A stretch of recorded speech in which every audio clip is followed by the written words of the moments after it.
So, part 2 tayo ng unboxing for today.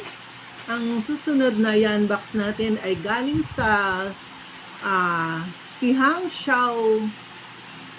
Trihao. Ano to? San Nicolas, Manila. Hindi ko mabasa yung iba niya eh. Pink, 1 piece. Ano to? KE005 Pink, 1 piece. So, alam ko ano tong item na to. Buksan natin. Maliit lang siya. Walang palong. Balot na balot. Kanina, balot na balot din. Tapos, ang liit-liit na battery pala ang laman. Tapos, hindi pa gumagana yung battery. Defective yata yung battery yung binigay sa akin kanina.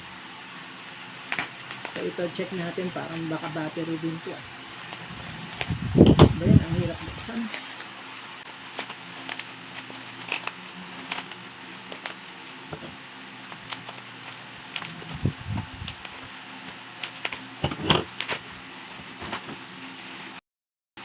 Ano to? Ano ka to? Ano kaya to? Kulay pink. Buksan natin. Hindi ko alam. Parang ito yung key finder. Ano ba yun? May binili kong ganun eh. Check ko doon sa binili ko. So, may naka-insert dito eh. Tingnan natin yung papel. Ang liit, grabe. Hindi ko mabasa. Hindi ko talaga mabasa. Instructions. So, ano ba to?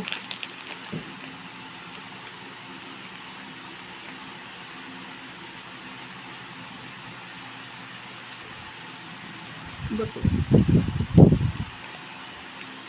Teka lang, kuha ko ng magnifying glass.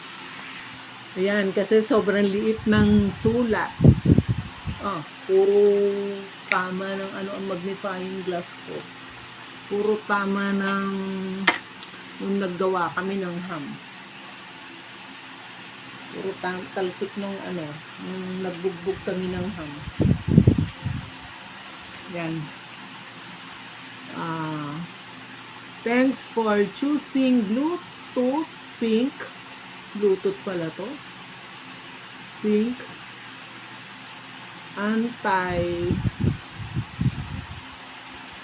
Anti-loss device. So, ito nga parang finder device. This device is a Bluetooth 4.0 based product with low power consumption.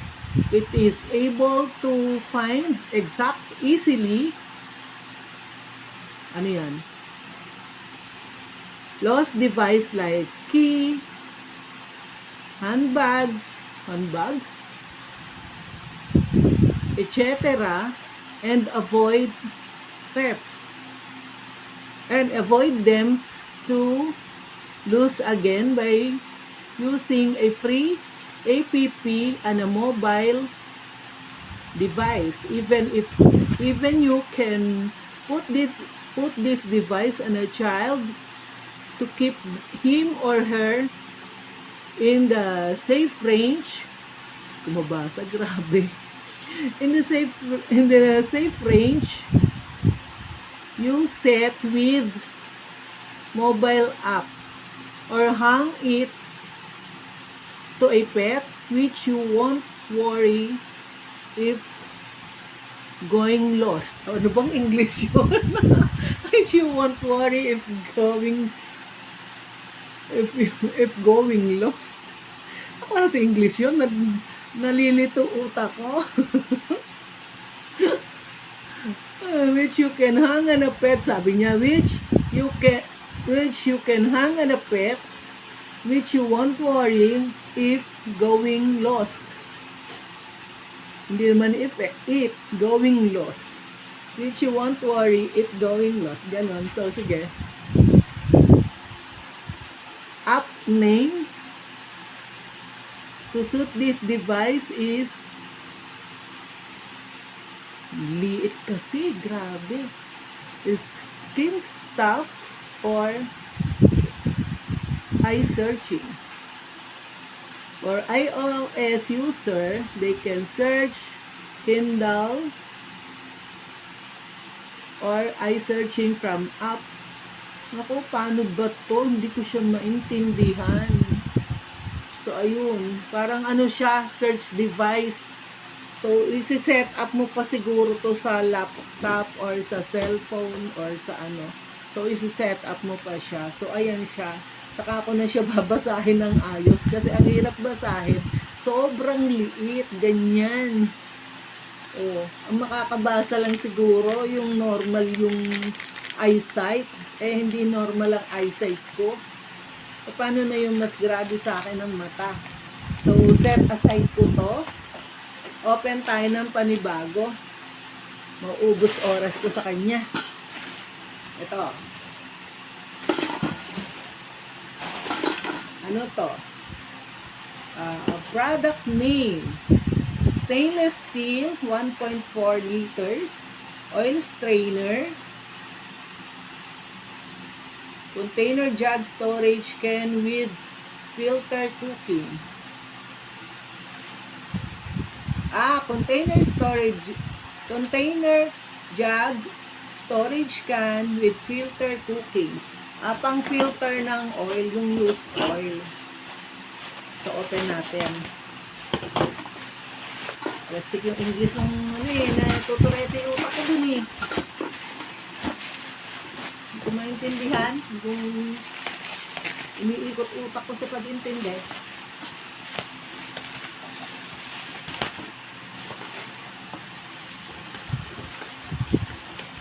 Ang mga English grabe. So, ito siya. Yan.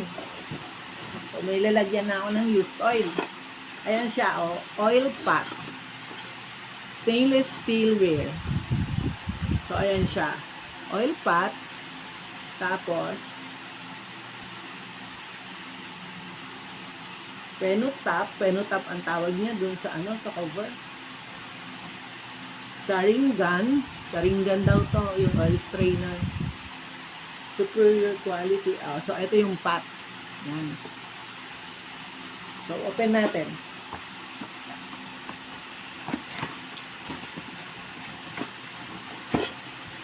Yan. So, parang siyang So, lagay natin yung cover. Ay, bakit? Ganun. Ayun. So, dito natin lalagay ang cover. So, ng kanyang Ayun.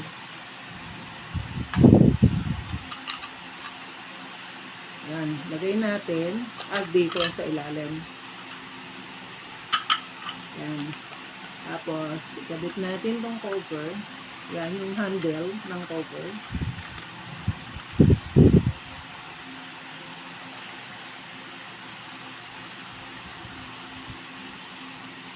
Yan. Pinong-pino yung strainer niya. Alos wala kang makitang butas. Talagang salang-sala. Yan. So, eto yung strainer niya. Ayan nga. Strainer nga siya. Nakikita ko yan. So, pinong-pino siya. So, dito mo lalagay yung oil. So, masasala na siya. Yan. May storage. Saka mo siya tatakba. May storage ka na ng filtered oil or ano na siya. May strained oil. Dapat ilalagay ko pa rin pala to. Ganyan. So, ganyan siya. Yun. Kasi pag hindi ko nilagay, ayaw naman tumama yung takip. So, hindi tama yung takip pag di ko nilagay to. So, ibabalik ko pa rin pala to. Yan. So, ganyan siya. So, ito na yung lalagyan ko ng used oil na naka-strain na siya. So, okay. Maganda siya. Yan. So, gagamitin na natin yan. Pwede din pala iparegalo yung mga ganyan. Kasi madalas ang mga tao naglalagyan ng used oil kaparis namin. Ang ginagamit lang namin is yung isang mug. Yan. So, eto naman. Sandali. So, yan pa mga i-open natin. Yan pa. Ito, may nagkandalaglag. Meron pa doon. So, eto. Wala nakalagay kung anong item, pero galing sa High Warehouse, South Cabral Street, Valenzuela City. So, yan. Open natin.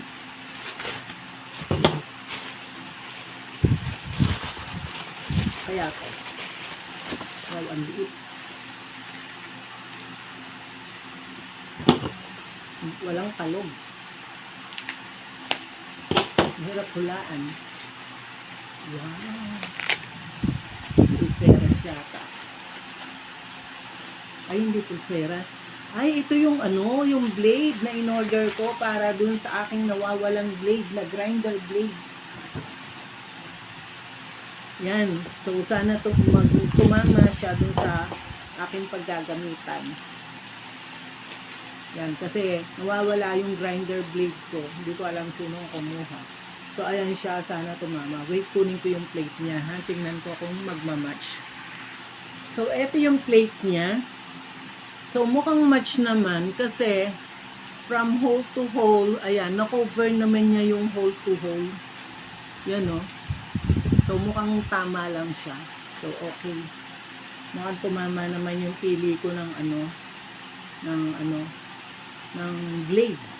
So, ayan, nako-cover naman niya hole to hole. So, ibig sabihin, mag-grind niya yung meat ko ng maayos. Yan.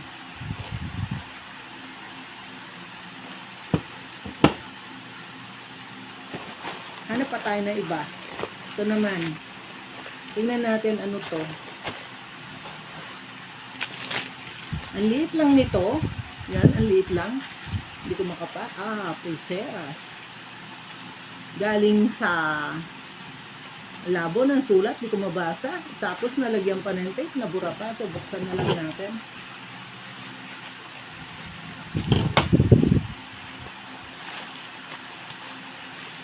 Yan, ang buti nakakuha ko nung grinder blade na ayos.